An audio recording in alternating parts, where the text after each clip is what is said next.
and Gynecological Society for giving me this wonderful opportunity to talk about maternal mortality in Kerala, a topic which is very close to my heart. I should also thank the senior obstetric leaders of Kerala, Paili sir, Shekharan sir, Rajashekharan sir, and many others who actually took me along with them in this journey. Confidential Review of Maternal Deaths is a flagship of the Kerala Federation. It was launched in December 2003, and we started doing it from January 2004. The basic concept was to find out the actual cause of maternal deaths in Kerala so that we could bring about corrective measures. Till then, we didn't have an actual number as what is the MMR of Kerala, but roughly it was around 85. The hallmark of confidential review was anonymity or confidentiality. It was a fact-finding mission. It was launched in 2003 under the leadership of Paili sir, with WHO officials, dignitaries from UK and South Africa, where they were already doing confidential review, and with the support of the government. And I should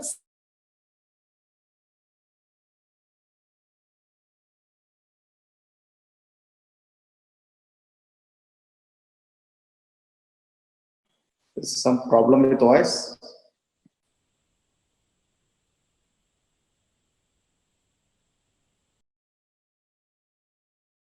Team of analyzed and found out the causes of deaths so as to take necessary preventive action. This is one of the sessions going on, and we conduct it in different districts of Kerala. We also started a confidential review of near misses also recently, piloting the medical colleges first, and now we have extended to all the districts of Kerala. Looking at the figures from 2004, you can see that hemorrhage, hypertension, sepsis tops the list. Following is the heart disease, amniotic fluid embolism, medical complications, etc. And subsequently, we found that hemorrhage was still continuing to be the leading cause, along with hypertension and sepsis. Heart disease, amniotic fluid embolism. We had a couple of deaths with pulmonary embolism also. And with the H1N1, we had deaths due to respiratory problems, viral pneumonia in 2010, as well as in 2015 and 16. All the deaths were not being reported to confidential review. We had some deaths, all of them were not actually reported, but whatever we could analyze, we found that deaths due to suicide was also increasing. So this is another problem, which means that we need to look at the mental health of antenatal women also. So the major causes which we could identify was hemorrhage, hypertension, sepsis, amniotic fluid embolism, heart disease, medical complications, as well as suicide. And we need to work on these areas. We found that 25% situations it was due to a system failure, whereas in 75% it was due to a poor quality care, which could definitely improve. Often the problem started in the periphery, and then the patient was referred to a higher center, and the smaller hospitals were ill-equipped to deal with obstetric complications. And we found that protocols and guidelines were not followed in many of the situations, and also referral was not proper and often late. So we started acting, and action without vision is only passing time, and vision with action can change the world. So we started working on it, and obstetric management protocols were introduced and disseminated to all the obstetricians in Kerala. We tried to improve the referral systems, ambulance services, and in the state of Kerala is blessed with good connectivity. It's a small state, so referral systems also could be improved. And we conducted workshops on why mothers die in various districts, depending upon the district which showed a high rates. We could identify the thrust areas as not following practical guidelines, not being prepared. Emergency preparedness was lacking. So early recognition, life support skills, sepsis prevention, better referral, antenatal classes, communication skills, documentation, promoting vaginal deliveries, all these areas needed concentrate, and also obstetricians to auscultate the chest during antenatal visits was also lacking, so that we could diagnose heart disease. We brought out all these, the protocol books and 2 editions of Why Mothers Die, and we are working on the 3rd edition now. And the books were distributed free to all the obstetricians of Kerala, and recommendations were given so that they could improve the obstetric service. And we also disseminated through some snippets through the KFOG journals, which were published quarterly. And this also was an opportunity for all the obstetricians to go through the causes of deaths, and everything was confidential. And so this was actually improving the situation. Many of the maternal deaths occurred due to lack of emergency obstetric care at the right time. And so this, we thought, could be improved by emergency obstetric care and life support, that is the EMOCALS project, which was conceived against this background. And this was a certified course which was given to both the doctors and the nurses. It was initially piloted in 8 hospitals and later covered all the delivery points in the state. We had the EMOCALS D and EMOCALS N, and this was a joint venture by the NHM Kerala, by the Kerala Health Services and KFOG. So this was a grand success. Later in 2012-13, we had a collaboration with the NICE people focusing on 2 main causes of maternal death, hemorrhage and hypertension. The main aim was to enforce standards, protocols to bring down deaths due to hemorrhage and hypertension, because these were 2 leading causes. So quality standards were developed again in all over the state, and this lead was also taken by Piley sir. We had quality statements for PPH and hypertension, 5 statements, so that these areas could be identified and concentrated upon. Simple ones: active management of 3rd stage of labor, monitoring 4th stage, early recognition and treatment, intensive care management, and management of placenta previa, ACRETA, because ACRETA spectrum actually took away many lives of our women. Hypertension, early detection, treatment of hypertension, timely starting of drugs, treatment of hypertensive crisis. We popularized on injection magnesium sulfate as well as IV labetalol, and also identifying HELP syndrome and looking for proteinuria, etc. Flowcharts were distributed in all the centers of Kerala on this hemorrhage and hypertension. And we found that 30% reduction by addressing 2 causes. So shifting the focus to improving the quality of maternity care could bring down the maternal deaths. We found similar statements for sepsis as well, to provide sterilized vaginal examination sets, sterile sets for conducting deliveries, running water in the labor ward, waste segregation, proper antibiotic policy, early warning sign charts, managing the severe sepsis with sepsis care bundles, and involving a multi-speciality team. For preventing amniotic fluid embolism, it was ideal to prevent hyperstimulation by the use of drugs in the standard doses. We preferred oral misoprostol than the vaginal one, and stopping the practice of using smooth muscle relaxants like drotaverine and valethamate late in labor, especially along with the misoprostol, and also training all the labor room staff in resuscitating a patient with acute collapse.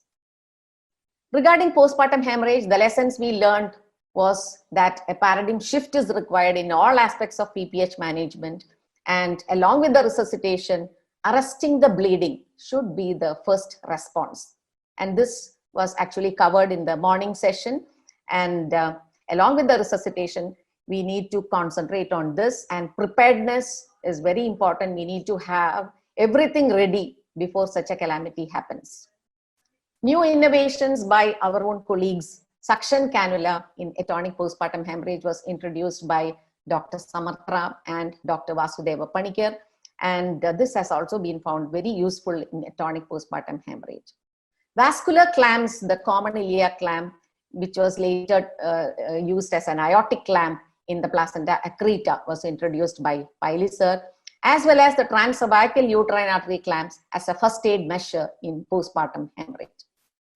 The aortic clamp is now being used routinely for the management of placenta accreta spectrum, and transcervical uterine artery clamp is a wonderful instrument which can be used as a first aid measure in any postpartum hemorrhage because it occludes the uterine artery and devoids the uterus of the major blood supply.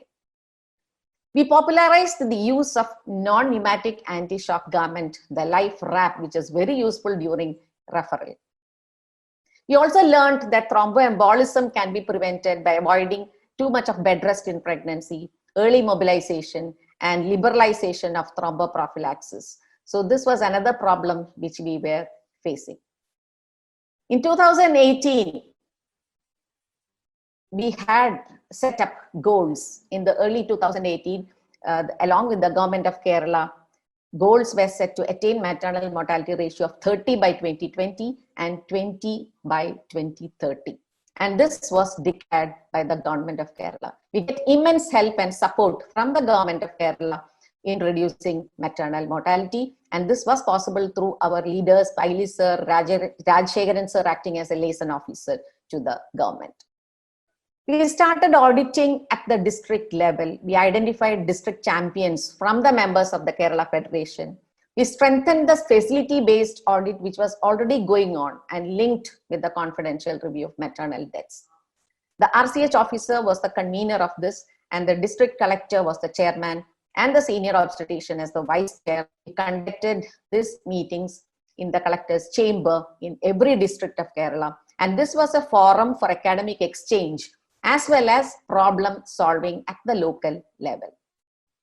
And this new initiative, we termed it as a maternal death near miss surveillance and response. So this was taking place in every district of Kerala. The state government and NHM also formed a central steering committee which met every month. This is one of the sessions MD and MSR taking place in Thrissur district.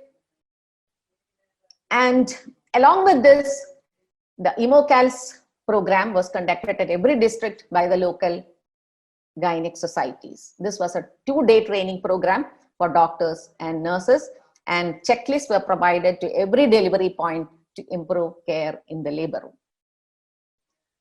This was the latest initiative, that is the Obstetric Rapid Response Team, because we felt that availability of help at the start of a complication decides the outcome. If it progresses to an irreversible stage of shock and cardiac arrest, it is very difficult to save life, and it is very difficult to expect a result even if we refer to a higher center. So at least one trained person in the labor room round the clock who has got training in the basic life support, that was the concept of this new initiative. And this was also conducted in all the districts of Kerala with the support of the government. And these nurses especially, because they are the first, they are usually with the patient, and they usually identify a patient with collapse first, and the doctors may not be there or around all the time.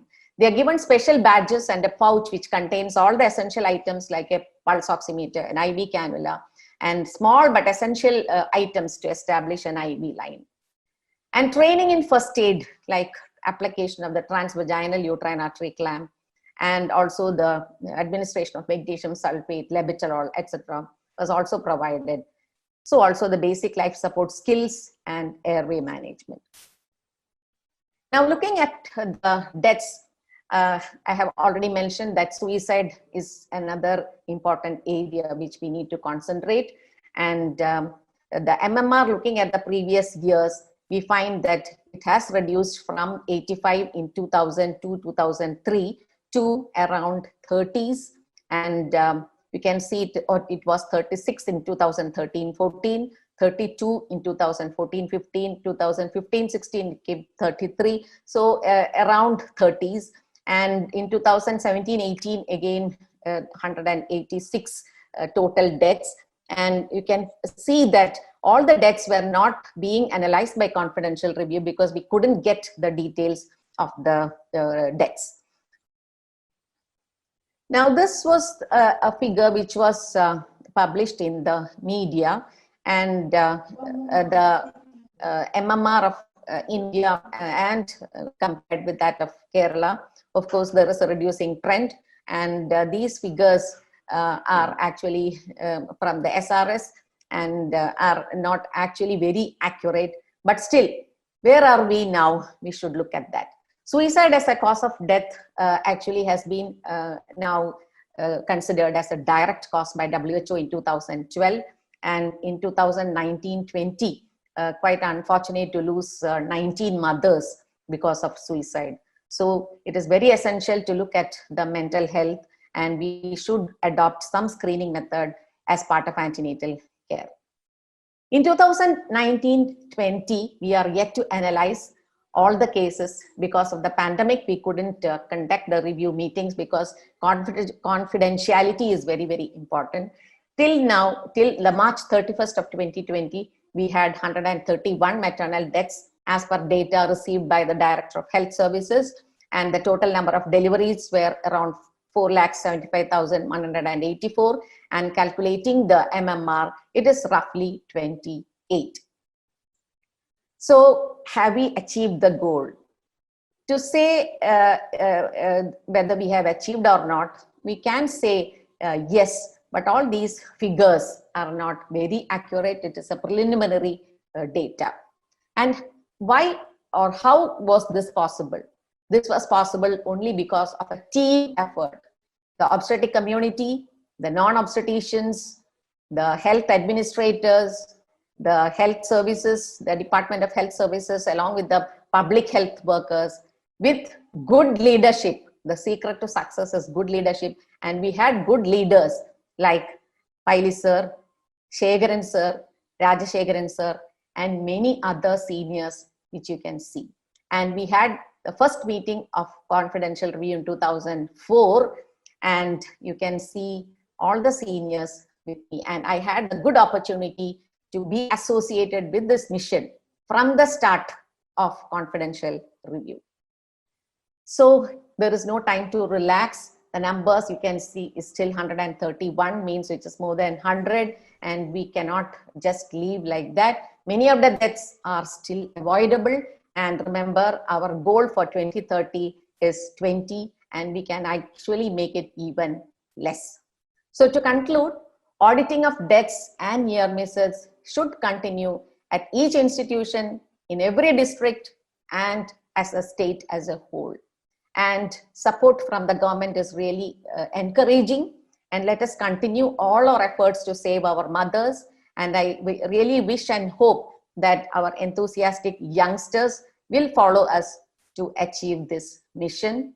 We have a long way to go, and I think we should all be trying to save mothers, because each mother is precious. Thank you very much for the patient listening. We are very happy to confer this oration. KFOG-PRESIDENT Oration 2020 has been conferred on Dr. K. Ambujam, President, Kerala Federation of Obs-Gynae, and Head of the Department of Obstetrics and Gynecology, Government Medical College, Thrissur. For the topic, Analysis of Maternal Deaths in Kerala, Lessons Learned in Past 5 Years. During NOESIS 20, held on 8th August 2020 on virtual reality platform. By bestowing this oration on her, we acknowledge not only her continued contribution to the field of ONG, but also for being a beacon of light for members of varied generations to explore, comprehend, and dedicate the discoveries for overall patient care. Wishing her many more years of academic excellence. Dated on this day of 8th August 2020, signed by Dr. Kunju Mohiuddin, the chairperson of NOESIS Conference, and Dr. Abdul Wahab, organizing secretary of NOESIS Conference. Thank you, ma'am. Please accept. Thank you.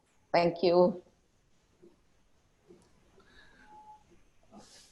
Thank you so much for sparing your time to spend with us and to accept our oration, KFOG-PRESIDENT Oration 2020. And that lecture was really an eye-opener. And all the experiences of maternal deaths in Kerala and the committees, Safe Motherhood Committee, Maternal and Fetal Medicine Committees, activities, and confidential review of maternal deaths, one of such pioneer activity in our state.